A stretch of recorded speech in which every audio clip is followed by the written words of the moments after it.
So, ibig sabihin, noong 2016, ang Rappler, ni-red tag na ang National Democratic Front. Tinawag pa nilang fact. Ngayon na yung government ang nag-quote-unquote red tag sa NDF, mali iyon. Ano ba yung Rappler? Hello po, magandang gabi po sa inyong lahat. Ito po si Sas Ragando, Sasot ng For the Motherland Vlog. Kamusta po kayong lahat?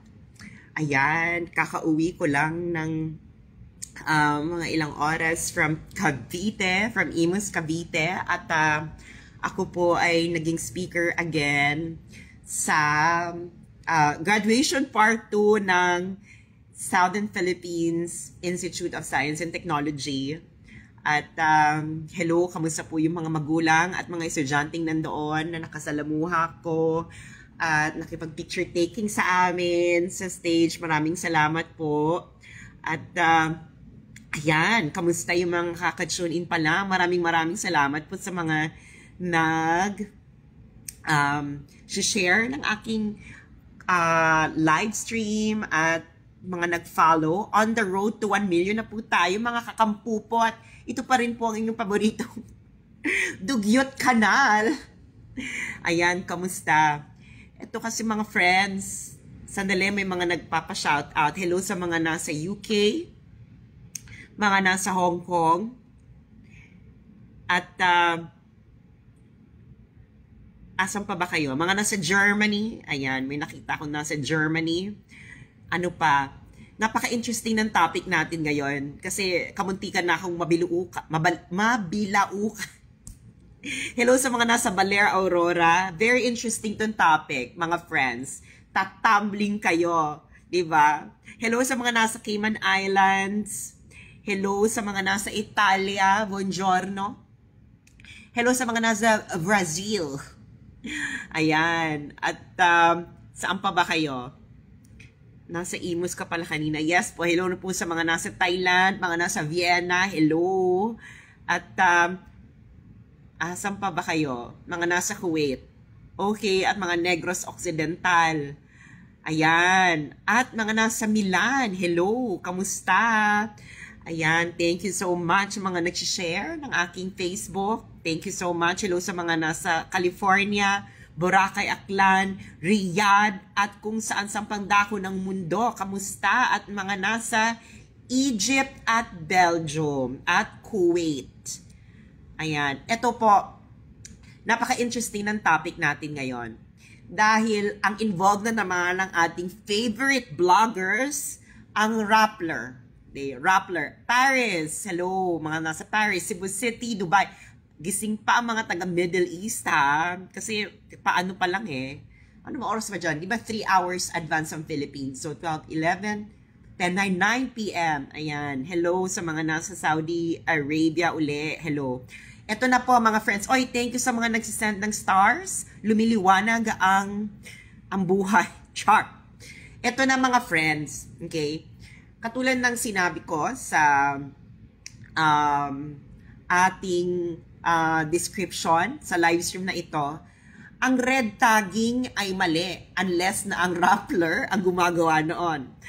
At ito, mga friends, kasi syempre, alam mo, bigla na namang lumabas yung red tagging na term, lalo na nung natapos yung nung nag-all out efforts ang government laban sa CPP-NPA, di ba?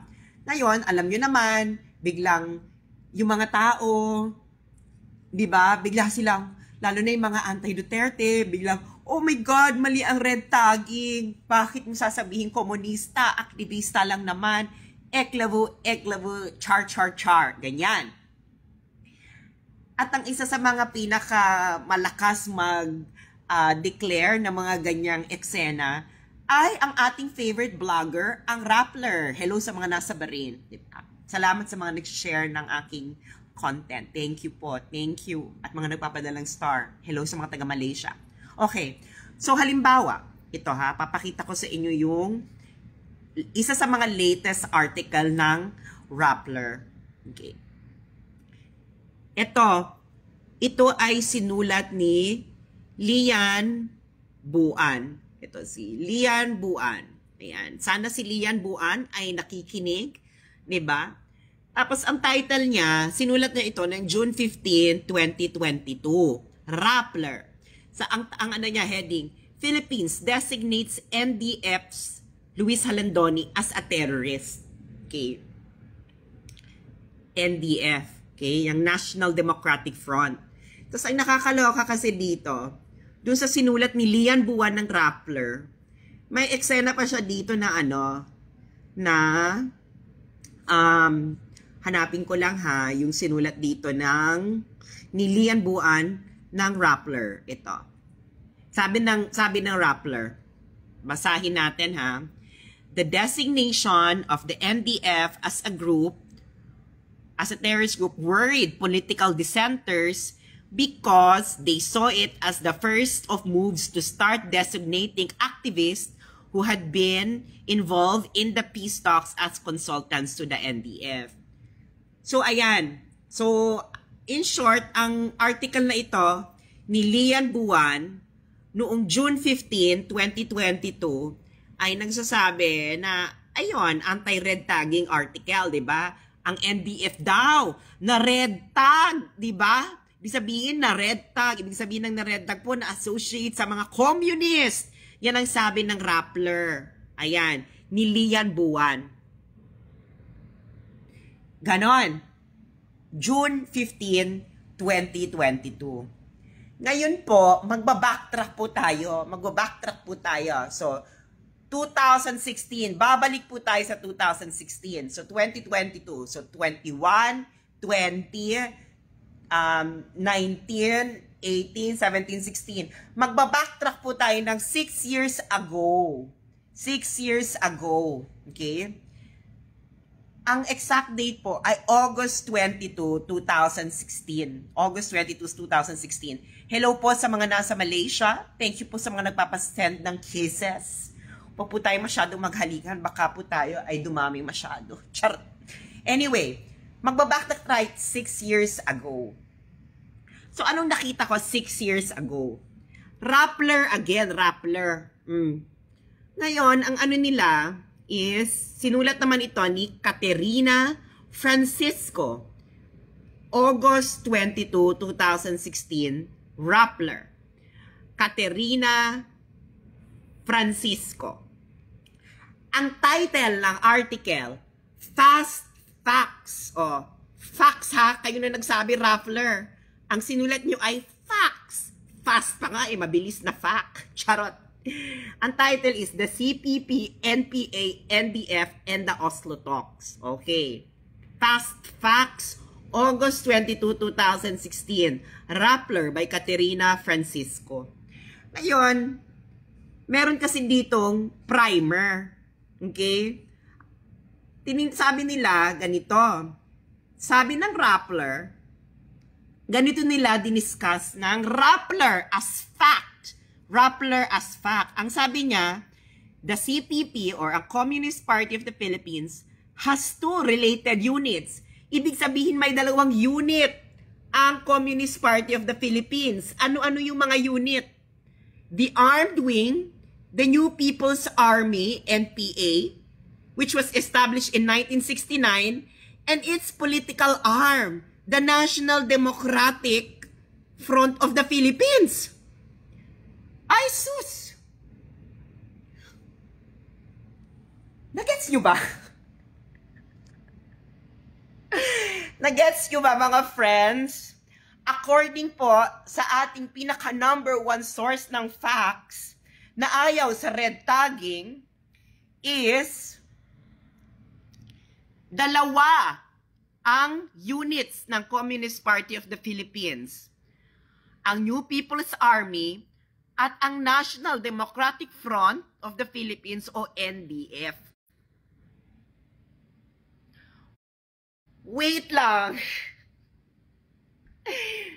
So 2022, June 15, 2022, may issue ang Rappler na na-red tag, nasama sa communist group ang NDF. Yun June 2022. Pero, noong August 22, 2016, tinawag nilang fact. Okay? Tinawag nilang fact ang kanilang briefer sa CPP, NPA, NDF. Na ang CPP, ayan, the CPP has two related units. New People's Army at National Democratic Front of the Philippines. So, ibig sabihin, noong 2016, ang Rappler, ni-red tag na ang National Democratic Front. Tinawag pa nilang fact. Ngayon, na yung government ang nag-quote-unquote red tag sa NDF, mali iyon. Ano ba yung Rappler? Diba? Ano ba yung Rappler? Okay. Pero kasi friends, hindi lang naman Philippine government ang una nag-classify sa Communist Party of the Philippines na terrorist group sila. Halimbawa, ang European Union, early 2000 pa to na-designate ang Communist Party of the Philippines. Ngayon last year, ito may nabasa ako. Official Journal of the European Union. Okay? Ito yung latest nila last year, February 8, 2021. Ang nakalagay dito is yung mga terrorist group na kanilang kinoconsider. Okay. Hahanapin natin CPP. CPP. Hanapin natin ang Communist Party of the Philippines. So kasama dito sa groups and entities na terrorist groups ang Communist Party of the Philippines. Okay? Communist Party of the Philippines. Including New People's Army. Okay. So ibig sabihin, the entire Communist Party of the Philippines, okay, ay terrorist sa European Union. European Union. So wait lang, Rappler. Bakit may problema kayo nang nangre-red tag ang Philippine government na terorista ang buong Communist Party of the Philippines? At according sa inyo, ay ang NDF, ang National Democratic Front of the Philippines, ay Communist Party of the Philippines. So bakit ngayon ito problema sa inyo na ang terrorist designation ng Pilipinas? Bakit hindi nyo awayin ang European Union sa pag-designate nila ng Communist Party of the Philippines? Ito ay hindi lang ang Communist Party of the Philippines ay hindi lang iisa ang unit niyan. Diba? Dalawa ang unit. Yung armed wing, saka yung political arm. Kayo na nagsabi dyan, Rappler. Kinuha ko sa inyo ang fact. Tinawag yung fact na ang National Democratic Front ay member, ay isang unit ng Communist Party of the Philippines. So, paano ngayon ito naging problema ang red tagging kapag gobyerno ng Pilipinas ang gumagawa, pero hindi ito problema kapag kayo mismo na Rappler ang gumagawa at ang European Union? Paki-explain po sa amin ito, Rappler. Diba? Kayo naman pala ang source ng fact na ang National Democratic Front of the Philippines ay isang unit ng Communist Party of the Philippines. So, kayo pala ang original red tagger. Baka naman sa inyo nag-rely ang gobyerno ng Pilipinas para tawaging communist group ang National Democratic Front of the Philippines. Kasi tinawag yung fact Uulitin natin para malinaw. Rappler. Fact. August 22, 2016. Caterina Francisco. Diba? Tinawag yung fact. Hindi naman kasi kami siguro nagdududa na fact iyan. Diba? CPP, Communist Party of the Philippines. 2 units. NPA, National Democratic Front of the Philippines. So, ibig sabihin, Rappler, kayo mismo ang original na nag-declare na ang National Democratic Front of the Philippines ay isang unit ng Communist Party of the Philippines. So pwede ba, Rappler, na i-declare ang Communist Party of the Philippines na isang terrorist group, pero hindi ang units nito? Paano yan? Paki-explain po sa amin ito. Diba? Hindi ako nagre-red tag niyan, Rappler, ha? Kayo ang nagsabi noong 2016, August 22, 2016, na isang fact na ang National Democratic Front of the Philippines ay unit ng Communist Party of the Philippines. So, wag na tayo ditong wag na tayong ditong mag-etchosan, Rappler. Hilig nyo naman ang hilig nyo naman kaming etchosing mga vloggers at ordinary citizen. Kami pa ngayon ang mangmang. Kami pa ngayon ang high school graduate lang at hindi marunong mag-research. Sarili ninyong articles, hindi ninyo ma-research. Diba? Ulitin natin mga friends, ha? Noong 2016, August 22, 2016, tinawag na fact ng Rappler na ang National Democratic Front of the Philippines ay unit ng Communist Party of the Philippines na isang diniklarang terrorist organization ng European Union, ng United States, ng iba pang bansa. Ngayon, recently lang ito na-declare na terrorist organization ng Pilipinas. Nung sinama yung National Democratic Front, red tagging daw, red tagging, etos garbanzos. Pero sila, August 22, 2016 pa lang, ang Rappler, sinabi na nila na unit ng Communist Party of the Philippines ang National Democratic Front. So, paano? Saan kami lulugar, Rappler? Sa inyo? Ano ba? Communist Party of the Philippines ba ang National Democratic Front? O hindi? Diba? Na-red tag ba sila? Ibig sabihin na pagkamalan lang na komunista ang National Democratic Front of the Philippines? O hindi? Kasi, hindi na namin alam kung anong pagbabasihan namin sa mga articles ninyo. Yung 2016 na sinabi ninyo na ang National Democratic Front of the Philippines ay unit ng Communist Party of the Philippines.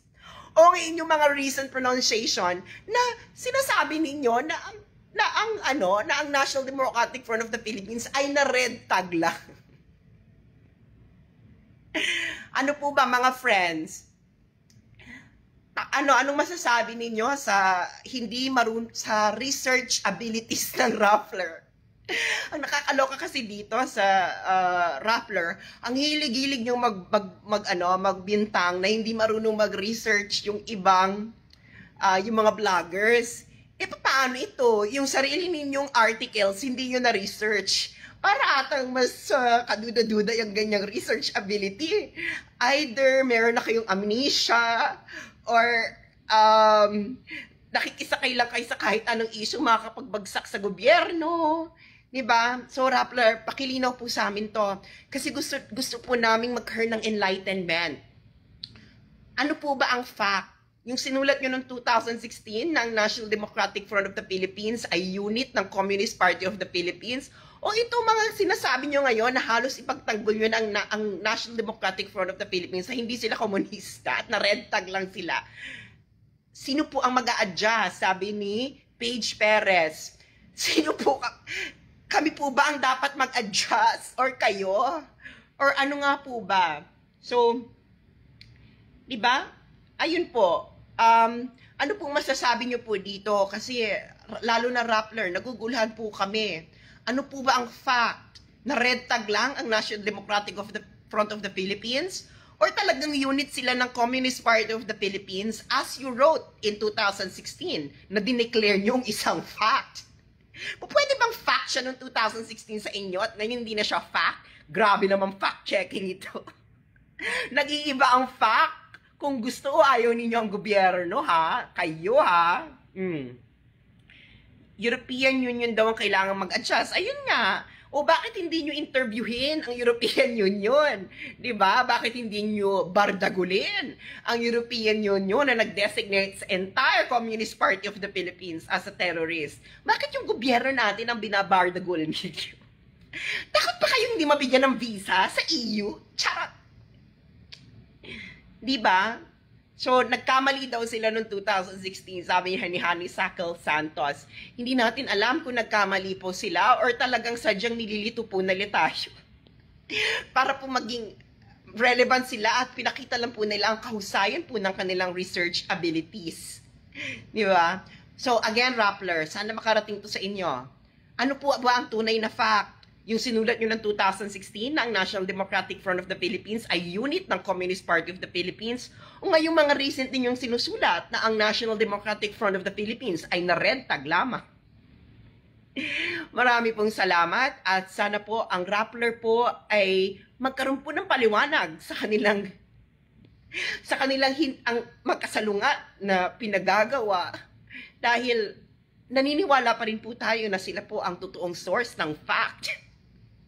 Thank you po at maraming salamat po sa mga nag-share ng aking video and thank you po sa mga nag-follow at like ng aking page at mga nagpadala ng star. Maraming salamat po at magandang gabi.